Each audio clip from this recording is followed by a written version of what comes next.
The Magnavox Odyssey2 is a bit of an oddball system. Released late in 1978, it found some success, but has mostly been lost to time. One man, Ed Averett, programmed the majority of the original library. Now, for the first time, you can play all of these games on one Colecovision cartridge. Except this one. You can't play this one.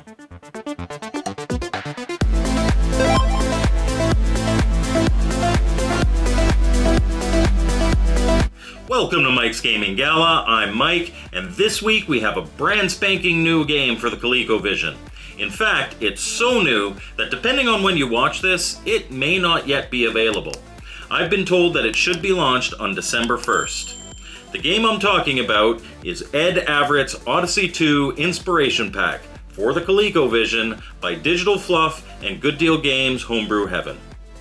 The Inspiration Pack comes in a really nice professionally printed box with a prominent image of Ed in the middle, surrounded by the artwork from some of his games. The Odyssey2 had some pretty phenomenal box art, so this was a great choice. You also get a manual, which is more of a pamphlet on how to navigate the menu than anything else. They don't include the instructions for every game on here, but it's laminated and it feels quality. And finally, of course, there's the cartridge, which is 3D printed. This is a compilation set of 23 of the 24 games that Ed Averett programmed for the Odyssey2. Missing is Casey Munchkin, as a lawsuit by Atari in 1982 still prevents this title from being published. What Good Deal Games has done, though, is include Casey's Escape, a homebrew that I've actually reviewed here before, so you've got a full 24 games included. I've also been informed that although this is not an officially licensed collection, Ed has given his okay for it to be made. Alright, enough talk, let's get a look at what we've got here. After the splash screens, we get this nice title screen. Pressing the fire button gets you into the game selection menu.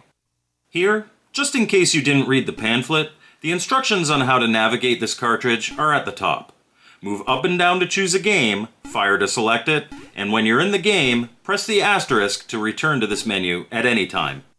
I like how this menu is laid out, having the programmer and release year of each game included, as opposed to just the title selection. Of course, since this is the Ed Averett collection, the variety of programmer names is rather limited. But including this helps to highlight that Ed programmed 24 games in a mere 4 years. Quite a feat. Choosing a game, you arrive at something that should be familiar to every Odyssey2 fan, the Select Game screen. For those of you who don't know, the Odyssey2 had a keyboard, and what it wants here is a number. Thankfully, your Colecovision controller has a keypad, so just press the number of the game mode that you're looking for. You'll have to look up the individual instructions for these games online if you're not familiar with them already. And admittedly, it's been a pretty long time since I've played most of these. But I can say that when in doubt, pressing 1 is usually a pretty good choice. From here, you play your game as normal. The Odyssey2 had Atari-style joysticks with only one button, so the Colecovision controller handles them just fine. All the games play inside of this TV monitor, that I believe helps to adjust for the resolution difference between the two systems. What's really important to realize if you're new to the Odyssey2 is that compared to its contemporaries, it's a very simple system. These games aren't masterpieces. What they are, though, is a snapshot of an underdog in a time when the industry was dominated by other companies like Atari, Intellivision, and yes, Colecovision. With that in mind, let's take a brief look at all the games included here. First, we have Alien Invaders, a spin on Space Invaders. The most unique thing here is that when your ship is destroyed, your pilot escapes and can get a new ship from one of the remaining shields. A fun twist. Next is Alpine Skiing. Like Activision Skiing, but not quite as good. Not much to say about it other than that. Attack of the Time Lord is a shooter where you battle flying formations of enemies. Careful though, they shoot back. This one is one of my favorites. Blockout Breakdown is based on Breakout, but instead of just hitting bricks, there are these little men in each layer that will replace bricks if you take too long. Don't worry though, you can take them out for a while if you hit them. Fun fact, I suck at this one. Casino Slot Machine is that requisite gambling game for your grandma. I played a couple spins and promptly pressed the asterisk button to get back to the menu. Electronic table soccer. Soccer games of this era tend to be pretty rough, so the Odyssey 2 went for the far more realistic foosball port on this one. Simple, but it works. Freedom Fighters tries to be Defender, and I'm not good at Defender. Just fly around destroying everything for points while also trying not to get hit. Hockey Soccer. Like I mentioned in the foosball game, it's a little rough. But it plays fine with 2 players, and there's some fun to be had if you've got a second player. Invaders from Hyperspace is an odd game that's pretty unique. Shoot the orbiting planets to make them your color, and defend them against enemy ships. It takes a bit to figure out, but it's fun once you do. I've Got Your Number is a math game where you race your friend to the correct number or object that will complete the equation at the bottom of the screen. More fun than basic math, but it's still an educational game. Casey's Crazy Chase is a sequel to the famous Casey Munchkin, where your goal is to eat all the segments of the Dratapillar moving around the maze without getting caught by either its head or the other creatures around you. Mushrooms will pop up that will slow you down and make you vulnerable as well.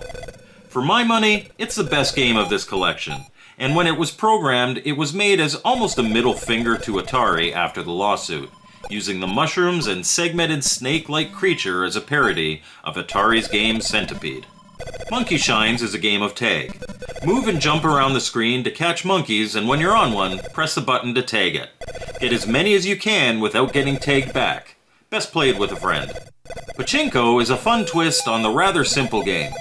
Use your little man to hit the bouncing balls and change them to your color. Any ball that lands in a cup will add that number of points to the player that shares the ball's color. First to 100 points wins. Pickaxe Pete cops the Miner 2049er aesthetic, but plays very differently. Maneuver around the platforms to hit as many boulders as possible for points before your pickaxe wears out. Then either get a new pickaxe or try and get the key so that you can advance to the next level. Pocket Billiards is a simple pool game. Nothing exciting here, but it works. Showdown in 2100 AD is a poor man's outlaw. The goal is to shoot your opponent before they get you. Very basic, but it's okay. Take the Money and Run is a mess of a game on the original Odyssey 2. I can't even really explain it to you here, cause I barely get it. Fun fact though, pressing the button just bows your head. Weird. UFO is kinda sorta like Asteroids. You're a spaceship with a force field, and you basically just have to shoot everything on the screen, with the odd enemy ship adding to the challenge. Volleyball is kinda like a bouncy Pong that isn't fun. It does what it's supposed to do, but I find it more of an exercise in frustration than anything else. War of Nerves is kind of a neat game. Your goal is to get your minions to tag the opposing player. They'll automatically make their way, but they get caught up easily, so you can press the button to call them to you, which helps guide them, and protect you if you need it. The next 3 games in the collection are the big box board games for the system. They're included because they were programmed by Ed Averett, but without the components, they're not really playable. If you're really keen, you can find the rules and what components you'll need online. Then you can print and make whatever you need and play away. The only one I'd really recommend is Quest for the Rings. It's a pretty fun D&D style game. Last but not least, we have Casey's Escape, which was an Ed-endorsed homebrew released by Good Deal Games, and has been added here as a replacement for Casey Munchkin since that can't be published. I've done a review on this one before on my channel, but in summary, move around the maze collecting pellets while avoiding enemies. It's harder than it looks. And that's Ed Averett's Odyssey 2 Inspiration Pack for the ColecoVision. So what did I think?